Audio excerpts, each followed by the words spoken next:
United States of America in search of a better life for our family. Do not worry. I will be fine for telling the truth. Do not worry. I will be fine for telling the truth. Leading off our discussion tonight, Democratic Congressman Raja Krishnamoorthi of Illinois. He's a member of the House Intelligence Committee, and he questioned Lieutenant Colonel Vindman during the impeachment hearings. Also joining us, Jeremy Bash, former chief of staff at the CIA and Defense Department. He's an MSNBC national security analyst. And Josh Geltzer, former senior director for counterterrorism at the National Security Council. He's the executive director of the Institute for Constitutional Advocacy and Protection. Congressman, you and I have spoken many times. I have fewer words tonight than I have on most nights. There are people who have pointed out that the president is entirely within his right to have Vindman reassigned, to have Gordon Sondland, who was a Trump supporter and fundraiser, called back. We're not entirely sure why Vindman's brother has been reassigned, but there is no part of it that anyone can convince me does not feel a whole lot like authoritarianism tonight, a night of long knives. That's right. I think that leaders in those types of countries exact retribution against people who would tell the truth against them. And they also, in doing so, try to send a signal to other people to basically deter, scare them, and prevent them from doing the same. And I think that's exactly what happened tonight. However, I also have to say that, unfortunately, senators, United States senators, this past week helped enable President Trump to do what he did today. And that being said, you know, when the president first tried to go after the whistleblower, when the whistleblower came out, 17 witnesses came forward to tell the truth, including Lieutenant Colonel Vindman. There are a lot of people courageous within the public service corps of our government who are watching and who will hopefully come forward in the future with evidence of wrongdoing, just as he did bravely in this episode. But, Congressman, why would they? Let's be frank. Why would they? In the course of all of this, the whistleblower's name has been put on the floor of the United States Senate by Rand Paul. These people have been harassed. There was nothing that you or your colleagues could do to protect them. In fact, Adam Schiff tweeted tonight, Lieutenant Colonel Vindman did his job. As a soldier in Iraq, he received a Purple Heart. Then he displayed another rare form of bravery, moral courage. He complied with a subpoena and told the truth. He upheld his oath when others would not. Right matters to him and to us. But tonight, Congressman, what's the point of coming forward and telling the truth? Every attempt to do so has backfired on people, and Donald Trump remains unrepentant and is moving forward with a campaign of revenge. I think it's a matter of duty and honor and putting the country first. Just ask Bill Taylor why he came forward. Why did Marie Yovanovitch? Why did Fiona Hill and so forth?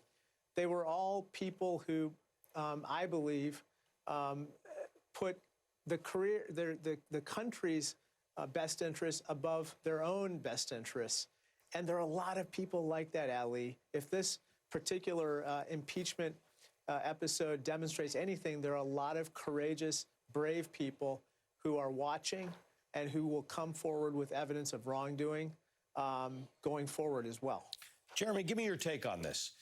This is a consequence of this president and this administration and many in his party who would never have done this in the past, carrying on about the deep state and all these people inside government, civil servants, people who have worked with their heads down for less pay than they often would in the private sector, doing their jobs, and then suddenly coming up, putting up their hand and saying something doesn't feel right about this.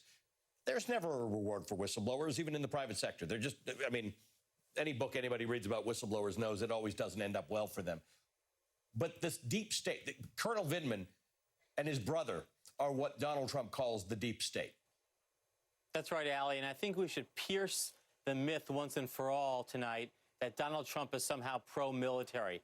Let's look at the facts. First, he began his adult life getting military deferments from Vietnam, including one for non-existent bone spurs. As a presidential candidate, he launched his campaign denigrating a Gold Star family, the family of Captain Khan. He then criticized John McCain for being a POW. When he became president, he went down to the Pentagon and excoriated the generals for being, quote, dopes and babies, in the tank, in the meeting room where the Joint Chiefs meet. He then ignored military advice in Syria, leading to a break with his own Secretary of Defense, the former CENTCOM commander Jim Mattis. He suspended military exercises in Korea to basically reward one dictator. And then he undermined NATO, the greatest military alliance in the world, to, in essence, reward another dictator. And here tonight, he fires and dismisses a man who served in uniform, who has served his country honorably. I think, as the congressman said, to say to everybody else, stay silent, stay quiet, because I'm going to do this again, and don't dare speak out against me, or your job will be on the line. Let me ask you, Josh, what the consequence to national security is of doing this. Because this, whatever you think of Donald Trump's July 25th call to Ukraine, whether you think he wasn't honest with Congress, whether he didn't turn things over, in my mind, I think of one thing, and that is this was a national security issue. Ukraine is a United States ally involved in a war with an adversary who depended on congressionally approved aid that it was not legal for the president to stop from going on. And Vindman was one of 17 people who decided to blow the whistle on him. That is not a national security issue. That's not a Vindman serves at the president, at the pleasure of the president and can be removed at any time. That's true. The president can remove any of these people. But this smacks of something a little more serious. It's really damaging to national security. I mean, the reason we have experts at the National Security Council, the reason we have ambassadors in the field, all of that is to promote actual foreign policy. And in this case, it's a foreign policy that's had bipartisan support, that's been blessed by Congress to support Ukraine in the face of Russian aggression. And of course, that's exactly Donald Trump's problem with it. He's not interested in supporting Ukraine. He's not interested in resisting Russian aggression. What he's interested in is promoting Donald Trump. That's why he wanted to take over the apparatus of foreign policy decision-making, from the National Security Council to the State Department and beyond, to pursue a very different agenda. And today continues that path that he's trying to forge of taking the instruments of national power, directing them away from protecting U.S. national security, and directing them toward promoting Donald Trump. Congressman, this is just one night. There are many nights in which weird things happen, but your colleague, Congressman Eliot Engel, from the Foreign Affairs Committee, the chairman of the Foreign Affairs Committee, has released this statement in which he says, this is shameful, of course, but this is also what we should now expect from an impeached president whose party has decided he is above the law and accountable to no one. Any senator who voted to keep Trump in office thinking he has learned his lesson must answer for this and for whatever parade of abuses we see in the future. There's a reference, of course, there to Susan Collins, who gave an interview after voting to acquit the president that I think he's learned his lesson. Clearly, there is no lesson that Donald Trump has learned from this.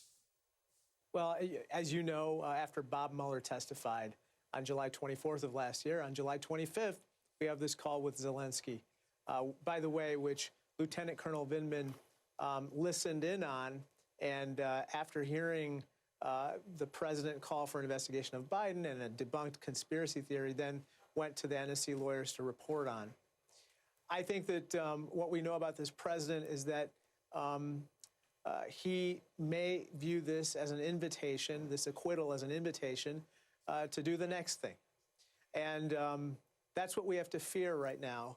And that's why we have to also rely on the Lieutenant Colonel Vindmans out there who are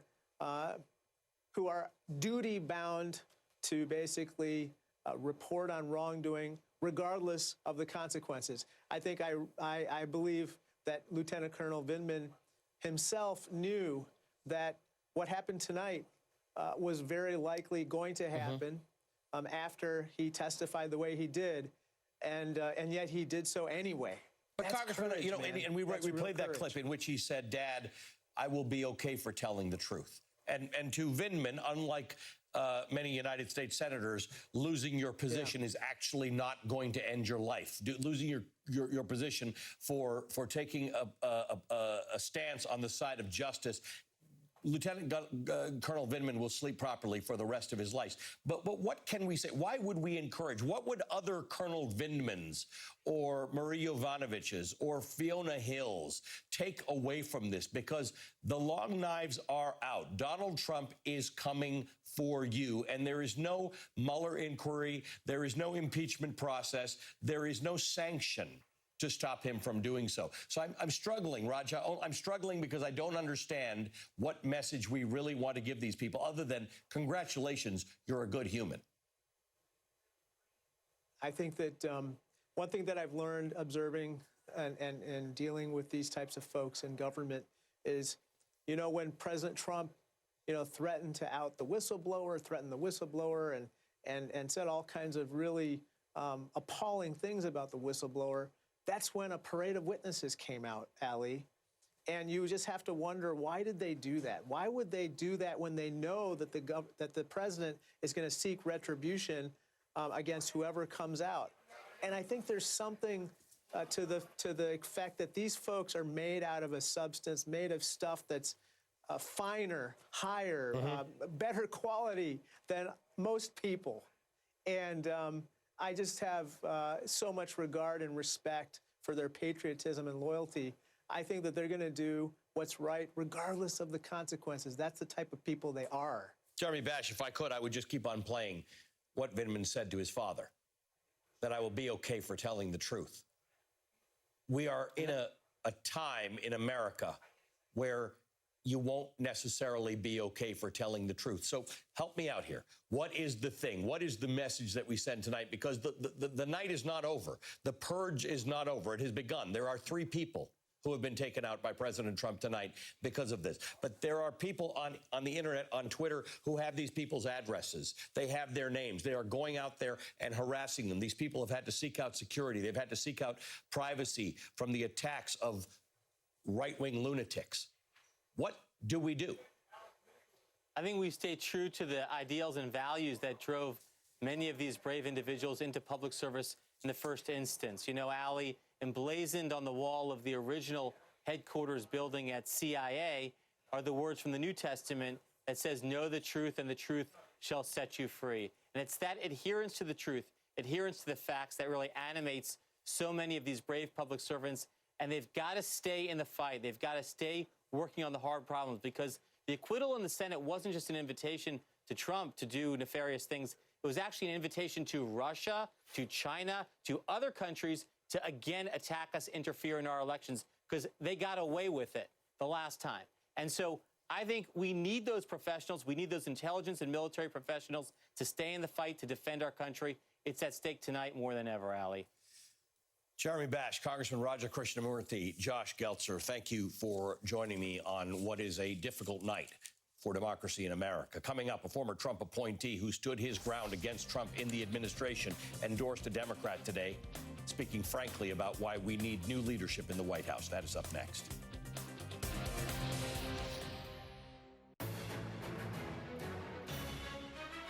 It's Velveeta shells and cheese versus the other guys.